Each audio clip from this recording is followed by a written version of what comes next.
Hey, what's up, everybody? It's Monday, and we're back here on Fiverr Talks. Today, we're talking about turnaround times for a little bit of motivation.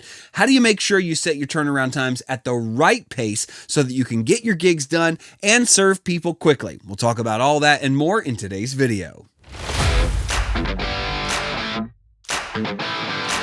That's right, today we're talking about turnaround times, that ever-running, ever-present clock on Fiverr that you have to deal with as a seller. How do you make sure you're setting your turnaround times in the right spot so that you can both optimize your gigs for delivering on time each and every time, managing expectations, but also getting things back to people quickly so they'll want to order your services over and over and over again. This is a huge thing, so make sure you watch this video to the end. And if you didn't watch last week's video on extra fast turnaround times and how to use those, what those are, make sure you go back and watch that one. I'll put a link to it right here above for you to check out. I think you'll gain a lot of wisdom. If you're new here, welcome. Consider subscribing. We have new content, great content every single week right here for you. And if you don't know who I am, well, my name is Joel. I'm a user, DJ Young, the user, DJ Young on Fiverr. Been there since 2013, and I share my best wisdom right here on this channel with you every single week. So let's not waste any time. Let's jump right into it. Turnaround times. How do you set your turnaround times fairly and properly? Well, I think it all starts with asking yourself the simple set of questions that could help you determine how long that needs to be. We'll say right up front that every single gig is different. Every single person is different. You need to make sure you have the right balance of a value add in turnaround time, meaning quick enough to help people out, but also a balance for your life to make sure that it doesn't drive you crazy, doesn't cause undue stress. We want this selling experience to be a blessing both for you as a seller and for your buyers. So first and foremost, you have to think about your schedule, your life, your unique situation. Is this a side hustle? You're doing it in the evenings? Do you only have a couple hours a day to spare? Think about all those things when you're setting your turnaround times. So I'm going to go through a series of questions to help you figure out where yours could land, and then I'll allow you to answer those questions and make the determination for yourself in the end because everybody's different. The first question you should ask yourself is, how long does it take me to do the work? I mean, that's kind of obvious, right? The first thing you say is, how long does it take to do the work?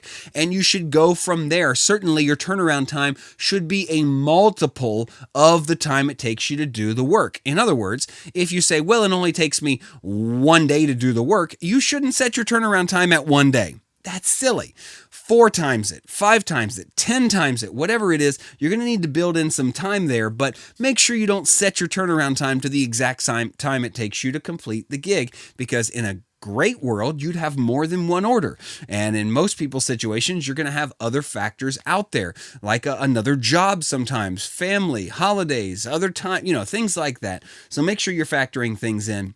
But start by asking yourself, how long does it take me to do the work, and do a multiple of that? Don't count this in hours, count this in days. If it takes you an hour to do that, it's a 1-day thing. If it takes you 5 hours to do it and you only have 2 hours to work every evening, then that's a 3-day job or completion for you. So figure it out that way for yourself and find out how many days does it take me to complete this work. Then multiply from there. So that's the first thing.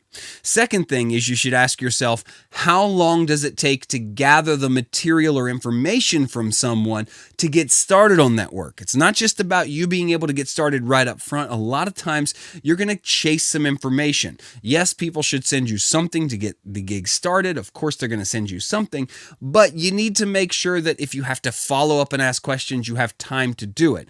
And if it takes you a whole day to do the work and you only give yourself 2 days to complete the work, if they come unprepared, then you're already under the gun, behind the 8 ball, whatever phrase you want to use, you're already behind. So make sure you ask yourself, how long does it really take me to gather this information to be comfortable?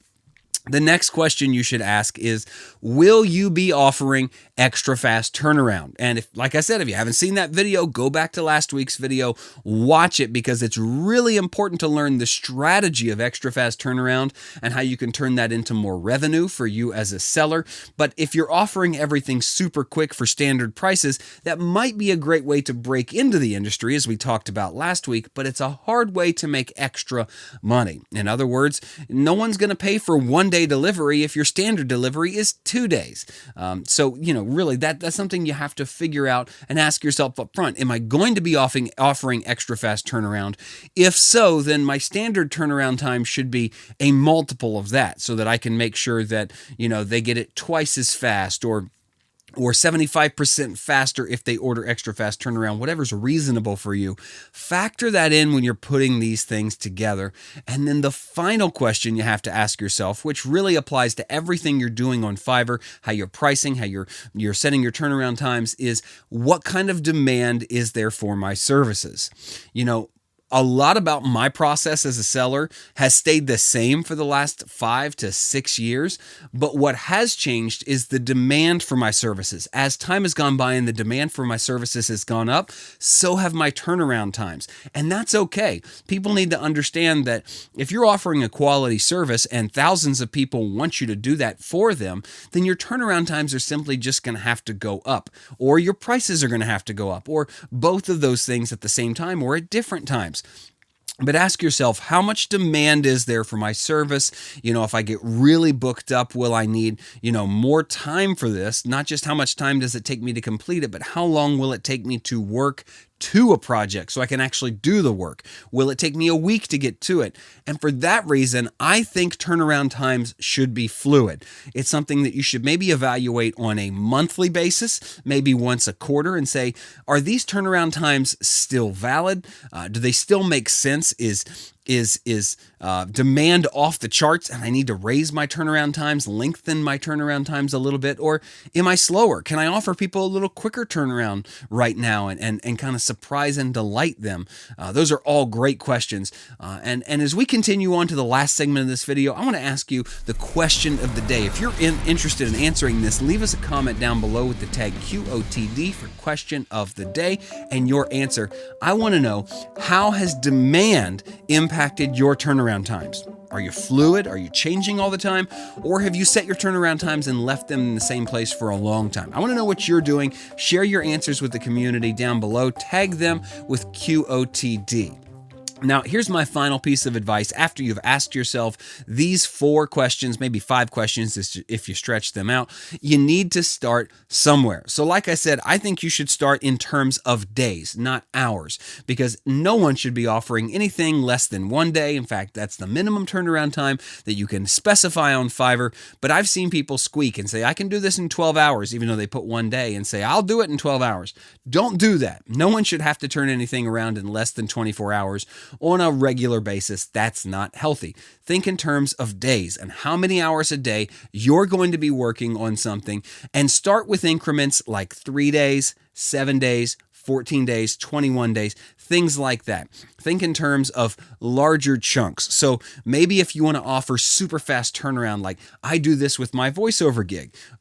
Every single voiceover I do is something I can do in 1 day, unless it's an ebook or something like that. So I know I can do it in 1 day. So my extra fast turnaround time is 1 day. My standard turnaround time is 3 to 4 days, and that fluctuates with demand. So you get it 3 to 4 times faster if you order extra fast. But even in the times when I'm busy, I get a couple days to work my way to that voiceover gig, even though it only takes me 1 day, and I'm typically working 8 to 10 hours a day sometimes, and I can do it in 1 day, just a matter of hours, but I count that as 1 whole day. So my turnaround time is 3 to 4 days on standard. You need to ask yourself, how many working days for me? Like I said, if you're only putting in a couple hours every evening and a project might take you multiple hours, how many days will it take you to complete, and multiply by 4, 5, 6, even 10 sometimes? Think in terms of 3 days, 7 days, 14 days. Maybe you could throw in 17 days in there instead of 21, but I would think in larger terms. When you get up over a week, think about, 1 week versus 2 weeks instead of, in terms of days. But set it in a place where you're not constantly being put under pressure, because longevity is the name of the game on Fiverr. We've talked about this many times. If you don't have a strategy for the long haul, the long term, you will fail. So make sure that you have something that will last, and don't be afraid to adjust your turnaround times to make sure that they work for you. Don't put yourself in a bad situation where you're constantly upset with your customers or angry going into things because you've set your turnaround times wrong. Ask yourself these questions, do the math, try things out, be fluid, and change it when you need to make sure that you're putting out a great quality product at a fast but reasonable turnaround time, and serving your customers well, because in the end, that's what will lead to great reviews, and that's what will grow not only your revenue but your business as a Fiverr seller. Hey, thank you so much for joining me for this video. Make sure you come back on Wednesday. We're going to be talking about when you should deliver early, and the answer is you should never deliver early, and that's a very important conversation to have. Like I said, go back and check out last week's video about extra fast turnaround if you haven't seen that already. And if you're new to the channel, please subscribe. New videos every single week. Give me a thumbs up if you like the video, and if you want to go deeper, join me on Patreon. That's patreon.com/DJYoung. Exclusive videos every Friday, Q&A videos every month. Woo! You don't want to miss it. We've got good stuff coming, and that community keeps growing. So until next time, keep doing, because the future favors the doers.